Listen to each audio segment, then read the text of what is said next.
నాకు చాలా దగ్గరాళ్ళు. మీ అందరికీ ఒక సలహా ఇస్తున్నాను. మంచి మాట్లాడాలంటే మైక్లో మాట్లాడండి. అందరూ మనాళ్ళే. చెడు మాట్లాడాలంటే వెళ్ళి చెప్పండి, చెవులో చెప్పండి. దానికి మనం ఇది అలా, ఎందుకంటే ప్రభుత్వం మనదే. చిన్న చిన్న ఏమైనా ఉంటాయి, మనం వెళ్ళి వాళ్ళకి వెళ్ళి హోంమంత్రి ఎవరెడితే చేయదు, ఎవరెడితే మాట్లాడదు, వెళ్ళి మాట్లాడాలి తప్ప మైక్లో.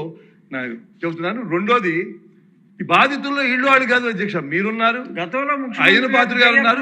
ఒక ముఖ్యమంత్రిని కళ్ళ నీళ్లు పెట్టించిన సభ అధ్యక్ష. ఇంక ప్రజల సంగతి ఎవరో చెప్పుకోవాలో వాళ్ళకి అర్థం కాదు. అందుకని నేను డీటెయిల్స్ మీరు మాట్లాడిన అన్నింటిలో మాట్లాడకుండా పూర్వం ఏం జరిగింది, ఇప్పుడేం జరిగింది, రాబోయే రోజులు ఏం జరగదు క్లుప్తంగా చెప్తాను. చంద్రబాబు నాయుడు గారు లా అండ్ ఆర్డర్ విషయంలో ఎప్పుడు పార్టీ, కులం, మతం చూడలేదు. ఒక ఎగ్జాంపుల్, రాయలసీమలో ఇవాళ ఫ్రాక్షన్ లేదు అంటే కారణం 1995, 2004లో ఆయన తీసుకున్న చర్యలు అధ్యక్ష. దయచేసి అందరూ నచ్చుకోవాలి. అలాగే జగన్మోహన్ రెడ్డి తప్పు చేసామని ఎంకరేజ్ చేస్తే సొంత ప్రజాప్రతినిధులు కూడా ఎక్కడైనా తప్పు జరిగితే పిలిచి, తప్పు మానవ సహజం, ఎవరైనా చేస్తారు, నేను తప్పులు చేసి ఉండొచ్చు, కానీ పిలిచి అలాంటి తప్పు ఇంకోసారి జరగకోకుండా ఆయన చర్యలు తీసుకున్నారు. అది ప్రజా విధానంలో ఉండాల్సిన విధానం. జగన్మోహన్ రెడ్డి గారు ఒకసారి ఏం జరిగింది చూద్దాం. బీహార్ని కన్నా ఎక్కువ ఆంధ్రప్రదేశ్ మీడియాలో వస్తామంటే ఎంత బాధ అనిపించేది. పాలిటిక్స్ని క్రిమినలైజ్ చేశారు అధ్యక్ష. ఇన్వెస్టర్స్ పారిపోయారు. సింగపూర్ లాంటి, అంటే నిజాయితీకి కరప్షన్ లేని దేశం, first number 1 in the world, అట్లాంటి దేశం వాళ్ళు పారిపోయి మళ్ళీ రావన్నారు. మళ్ళీ వెళ్ళి బతిమాలుకోవాల్సి వస్తుంది. అలాగే క్రిమినల్ వ్యవస్థను క్రియేట్ చేసిన కొత్త పందాలు. ఆఫీస్ నుంచి స్లిప్ పంపి పలానా ఎమ్మెల్యే పలానా వాళ్ళని ఇలా మాట్లాడాలి, అదే మాట్లాడాలి.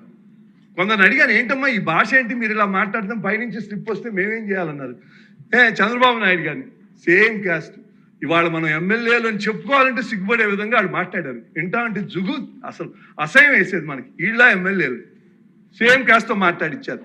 అలాగే బయట హౌస్లో కూడా ఆయన ఇంటి మీద దాడికి వెళ్తే అది ఒక మంచి పని చేసినట్టు మంత్రి పదవి ఇచ్చారు. ఇదిగో పాసాద్ గారు, మీరు అదృష్టవంతులు, ఆ మంత్రి పదవిలో లేరు. వెళ్ళి దాడి చేసిన వాళ్ళకి ఆయన ముఖ్యమంత్రిగా మాచర్లు వెళ్తానంటే గేటుకి తాళాలు కట్టేశారు. అలాగే అమరావతి వెళ్ళిన వాళ్ళ, అదే డీజీపీ ఆఫీస్ పక్కనే ఉన్న టీడీపీ ఆఫీస్ మీదకి పట్టాభేదో అన్నాడిని ఎమోషనల్గా అప్సెట్ అయ్యి వెళ్తారు. వెళ్తే అపోజిషన్ పార్టీ ఆఫీసుని అలా ర్యాన్సన్ చేస్తారా? అలా చేశారు. ఇంకా చంద్రబాబు నాయుడు గారు అరెస్ట్ మీకు తెలుసు. ఎంత ప్లాన్గా లండన్లో ఉండి అదేదో ఆయనకి సంబంధం లేనట్టు అదేదో బీజేపీ మీద తొయ్యాలని చూశారు. అలాగే పవన్ కళ్యాణ్ గారి విషయంలో అలాగే సేమ్ సామాజిక వర్గంతో తిట్టిస్తాం. హైదరాబాద్, వైజాగ్ వెళ్తే హోటల్లో పెడతాం. అలాగే చంద్రబాబు నాయుడు గారు అరెస్ట్ అయితే రానివ్వకోకుండా ఆఖరికి ఆయన రోడ్డు మీద పడుకోవాల్సి వచ్చింది. ఇంకా అసలు చేసేదే చేస్తాం కరెక్టా కాదా అని ఒక పోస్టర్లో దేశం అంతా అతికిచ్చారు అధ్యక్ష. దాంట్లో ఏంటి, చంద్రబాబు నాయుడు గారు, లోకేష్ గారు పల్లకి మీద కూర్చుంటే పవన్ కళ్యాణ్ గారి స్థాయి నాయకుడు మోస్తున్నట్టు, ప్రజలు వెళ్ళకుండా జగన్మోహన్ రెడ్డి గారు అడ్డుకుంటున్నట్టు పోస్టర్లు వేసి కొన్ని వేలు దేశం అంతా అతికిచ్చారు. అంటే చెడు ఎంత చేస్తారు. ఇవాళ తను జగన్మోహన్ రెడ్డి గారి ఒక ఎగోకి ఆయన విధానం ఒకసారి చెప్తే మీకు అర్థం అవుతుంది. ఆయన మెంటాలిటీ ఎంత సాడిస్టిక్ మెంటాలిటీ ఒకసారి అర్థం అవుతుంది. చిరంజీవి గారు, సురేఖ్ గారిని ఒకసారి రమ్మంటే కారు పోర్టుకోలోకి వెళ్ళి భార్యాభర్తలు వచ్చి ఇన్వైట్ చేసి లోన తీసుకెళ్లారు. తర్వాత సినిమా వాళ్ళ డిస్కస్ చేయాలి అంటే వాళ్ళే లిస్ట్ పంపారు. ఆ లిస్టులో బాలకృష్ణ గారు వీళ్ళెవరు లేరు. ఆయనకి కలుస్తూ ఇష్టం లేదు. ఆయన ఎవరిని కలవకుండా, రాజకీయాల్లో సంబంధం లేకుండా డిగ్నిఫై వేరేగా ఉన్న ప్రభాస్ గారిని, అలాగే మహేష్ బాబుని, రాజమౌళి గారిని రమ్మన్నారు. చిరంజీవి గారు వాళ్ళందరినీ రమ్మన్నారు. తనకు జరిగినట్టే ట్రీట్మెంట్ అని వాళ్ళు రామన్నారు. రామంటే కూడా బతిమాలి ఆయనకున్న మొహాటంతో వస్తే ఫస్ట్ షాక్ గేట్ దగ్గర కారు ఆపేశారు. అందరూ దిగి నమ్మన్నారన్నారు. అదేంటి అనుకుని వెళ్ళారు. లోన సెకండ్ షాక్, ఇంత పెద్దాళ్ళని పిలిచి ముందు పోసాని మురళీకృష్ణ ఎట్టంటే అని కూర్చోబెట్టి అనుకున్నారు. మూడో షాక్, సీఎం గారు మిమ్మల్ని కలవట్లేదు, సినిమాటోగ్రఫీ మంత్రి వచ్చి మీకు చెప్తా అన్నారు. అప్పుడు చిరంజీవి గారు కొంచెం గట్టిగానే, ఏంటి మీరు పిలిస్తే మేము వీళ్ళందరినీ తీసుకొస్తే ఆయన రానంటారంటే వచ్చారు. వస్తే ఆయన మంచిగా పెద్దగా ఆయన ఒక రిక్వెస్ట్ చేస్తే, ఒక నిమిషం మీరు తండ్రి లాంటి వాళ్ళు, సినిమా ఇండస్ట్రీని జాగ్రత్తగా చూసుకోవాలి, అది బయటికి రిలీజ్ చేసి ఎంత అవమానం చేశారని. ఇంతకన్నా సాడిస్ట్ మెంటాలిటీకి ఇంకేం ఎగ్జాంపుల్ కావాలి? వాళ్ళని అవమానం చేయాలా? వాళ్ళు బతుకు వాళ్ళు ఎవరు సంబంధం లేకుండా ఉన్నారు. అలా చేసి అలాగే మనం ఈ సభలో చూద్దాం. మీ పరిస్థితి ఏంటి అధ్యక్ష? మీరు నాకు 30 ఏళ్ళ నుంచి మీ పుట్టినరోజు నేను వస్తున్నాను. పుట్టినరోజునే మీకు ఆ రోజునే మిమ్మల్ని పంపించాలని కావాలని ఒక ఎంపీగా ఉండి 4 ఏళ్ళు మీ నియోజకవర్గంలో మీరు ఎంటర్ అవ్వలేకపోయారు. వింటే మామూలుగా కాదు, మాస్కులు వేసుకుని దొమ్మి ఇంకా కేసు కూడా ఉండదు, ఒక 100 మంది వచ్చి చంపేశారు. మీరు వెళ్ళలేని పరిస్థితి. 4 ఏళ్ళు వెళ్ళగలిగారా? ఒక ఎంపీని కింద పడుకోబెట్టి, కింద అంటే టేబుల్ మీద పడుకోబెట్టి కాళ్ళు పందిని పైకి ఎత్తినట్టు కాళ్ళు పైకి ఎత్తి ఇంతంత పొడుగు లెదర్ ఆటలతో పెట్టి కొట్టి చూసి ఆనందించారు అధ్యక్ష. ఏంటిది? ఎక్కడికి వెళ్తాం అసలు మనం? ఇవాళ ల్యాండ్ ఆర్డర్ గురించి వాళ్ళకి మాట్లాడే హక్కు ఉందా? ఒక్కసారి ఆలోచించండి. మీరు కాదు, ఇక్కడ ఎంతమంది ఉన్నారు? అచ్చెన్నాయుడు పాత వాళ్ళ అన్నయ్య గారు కేసు పెట్టారని అచ్చెన్నాయుడు కొంచెం గట్టిగా మాట్లాడతాడని తీసుకొచ్చి ఆపరేషన్ అయిన 3వ రోజు గోడ దూకి తీసుకెళ్లి అరెస్ట్ చేసి ఎక్కడెక్కడో తిప్పి కేసు పెడితే నాకున్న పరిచయాలతో ప్రతిరోజు మాట్లాడేవాడిని జైల్లోనూ. అలాగే కొల్లు రవీంద్ర గారు, నరేంద్ర గారు, ఒకళ్ళు కాదు ఎంత. అరే ఆ మహిళ గౌతులచ్చన్ గారు ఇందాక చెబుతున్నారు. గౌతులచ్చన్ గారు అంటే ఈ దేశంలో రాష్ట్రంలో అందరూ గౌరవిస్తారు. అందులో ఆయన అంటే ఆ గౌడ కులస్తులకి ఆయన ఏదో వాళ్ళ పితామహుడి కింద చూస్తారు. ఆమెను ఒక చిన్న పోస్టింగ్ పెట్టినందుకు తీసుకొచ్చేసారు. అందుకని నేను ఏం చెబుతున్నానంటే, మనం చంద్రబాబు నాయుడు గారిని తీసుకుందాం. ప్రజలందరికీ తెలుసు సార్, జగన్మోహన్ రెడ్డి ఆ లిక్కర్ స్కామ్లో ఉన్నాడు, 3,500 కోట్లు ఆయనకే వెళ్ళిందని అందరూ తెలుసు. కానీ మీరు రియాలిటీకి ప్రూఫ్ లేకుండా ఏమీ చేయలే. ఎవరైతే ఉన్నారో వాళ్ళే చేస్తున్నారు. ఫైనల్గా ఎక్కడికి వెళ్తుందో చూద్దాం. ప్రజలందరికీ తెలుసు మొత్తం సూత్రధారి జగన్మోహన్ రెడ్డి గారని లిక్కర్ స్కామ్లో. జగన్ మీడియా ఎన్ని అబద్ధాలు నిస్సిగ్గుగా చేస్తున్నా మనం ఏమంటలా. సోషల్ మీడియాలో ఇప్పుడు మనకున్న హార్మోనీని కూడా చెడగొట్టాలని ప్రయత్నం చేస్తున్నారు. బాధ అనిపిస్తుంది. నాకు ఒక ఎగ్జాంపుల్ చెబుతాను, మీకు చాలామంది సభ్యులు తెలదు. అంటే ముఖ్యమంత్రిగా ఏ రోల్ ఎవరు ప్లే చేయాలని జగన్మోహన్ రెడ్డి గారు 2017లో పాదయాత్ర చేస్తున్నారు. నేను కొల్లేరుకి 9 కోట్లు 13 కోట్ల అడ్మినిస్ట్రేషన్ బ్యాంక్ కోసం అయ్యన్న పాత్ర గారిని తీసుకెళ్ళి నేను చంద్రబాబు నాయుడు గారికి వెళ్తే ఆయన మా ఇద్దరికి 2 మాటలు చెప్పారు. శ్రీనివాస్, జగన్మోహన్ రెడ్డి పాదయాత్ర చేస్తున్నాడు, ఆయనకి ఎటువంటి ఇబ్బంది లేదు, ఫుల్ మెడికల్ టీం ఎప్పుడు 24 గంటలు ఉండేది చూడన్నారు. అయ్యన్న పాత్ర చెప్తే ఇంకా ఆశ్చర్యం వేసిన ఆయన చేసేదానికి. అంటే మనకి లోకేష్ బాబు అమరావతి పాదయాత్ర చేసే వాళ్ళని ఎంత బాధలు పెట్టారో ఈయన ఆలోచన. అయ్యన్న ఎక్కడ పాట్ హోల్ నడిచే చోట పాట్ హోల్స్ లేకుండా చూడమన్నారు. కావాలంటే స్పీకర్ గారిని అడగండి. ఇది అన్నారో లేదో అని. ముఖ్యమంత్రి గారు అడగలేదు, స్పీకర్ గారు మేము అనుకున్నాం తేడా ఇది అని.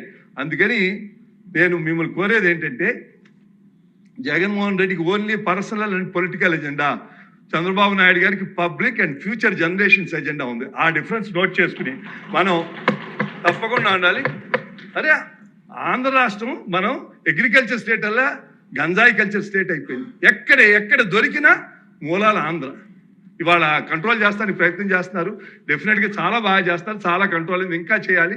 డిపార్ట్మెంట్ కూడా మంచి ఆఫీసర్ని పెట్టి ఇవాళ పోలీసులు అంటే పూర్వం భయం ఉండేది, ఇప్పుడు నమ్మకం కలిగే విధంగా చేస్తున్నారు. ముఖ్యమంత్రి గారు నేను కంగ్రాచులేట్, డిపార్ట్మెంట్ కూడా కంగ్రాచులేట్ చేస్తాను. నేను నిజంగానే చెప్తాను అధ్యక్ష, 2018లో అప్పటికే నాకు 71 ఏళ్ళు చాలు రిటైర్ అయిపోదాం అనుకుని సభలో ప్రకటించా. చూస్తామంటే బాధ నిద్రపడుతుంది. ఇప్పుడు మాట్లాడతాను నాకే ఆయాసం వస్తాను, ఆ కోపం బీపీ పెరిగిపోతుంది. అందుకని నేను ఆలోచించి ఏం చేయాలి. అప్పుడు తెలుగుదేశం బీజేపీకి అలయన్స్ లేదు. అందుకని నేను వెళ్ళి ఎవరికి ఉంది పవన్ కళ్యాణ్ గారికి సెప్టెంబర్ పవన్ కళ్యాణ్ గారు 2023 మార్చి ఏప్రిల్లో ఫోన్ చేసి కలవాలి బాబు అంటే రండి ఇప్పుడే వచ్చేయండి అన్నారు. వెళ్ళి మీరు వచ్చి దయచేసి కైక్లూరులో నుంచండి, 2 సార్లు వస్తే చాలు, అనౌన్స్మెంట్ ఇక్కడ నుంచుంటున్నాను, 2వ సారి నామినేషన్కి వస్తే చాలు, గెలిపించుకున్న బాధ్యత నేను చేస్తాను. బాధతో చెప్పాను. తప్పకుండా, ఎందుకంటే మనం ఎవరూ శాస్త్రం కాదు, ఈ రాష్ట్రం శాస్త్రం, ఫ్యూచర్ జనరేషన్ శాస్త్రం. ఒక నిమిషం అధ్యక్ష, నిజంగా ప్రజలు మనం ఎవరన్నా ఊహించారా ఇంత మెజార్టీలు ఇంతమంది గెలుస్తారు? మనం ఎవరన్నా ఊహించామా? ప్రజలు అమాయకులు అనుకోవద్దు. 124 సీట్లు ఇచ్చారు. దాంట్లో ఇవాళ జగన్మోహన్ రెడ్డి వచ్చి ఏమీ తెలవనట్టు మాట్లాడుతున్నాడు.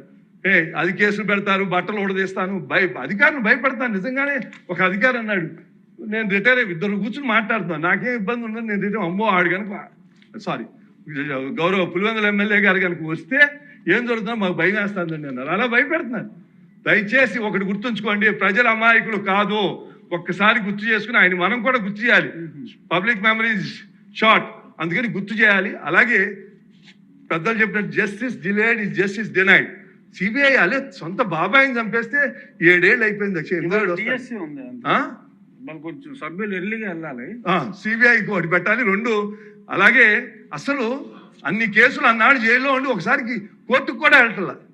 డెఫినెట్ గా మనం దాని మీద ప్రభుత్వం ఏం చర్యలు తీసుకుని తెలుసుకుని ప్రజలకి ఇవాళ బాగా జరుగుతుంది, కానీ రాబోయే రోజుల్లో కూడా భద్రత ఇవ్వాల్సిన బాధ్యత ఈ ప్రభుత్వం మీద ఉంది. తెలియదు అధ్యక్ష, ఇందాక గౌరవ శాసనసభ్యులు కామినేని శ్రీనివాసరావు మాడుతూ అప్పుడు అందరూ ఇండస్ట్రీ కలవడానికి వెళ్ళినప్పుడు సైకో గారిని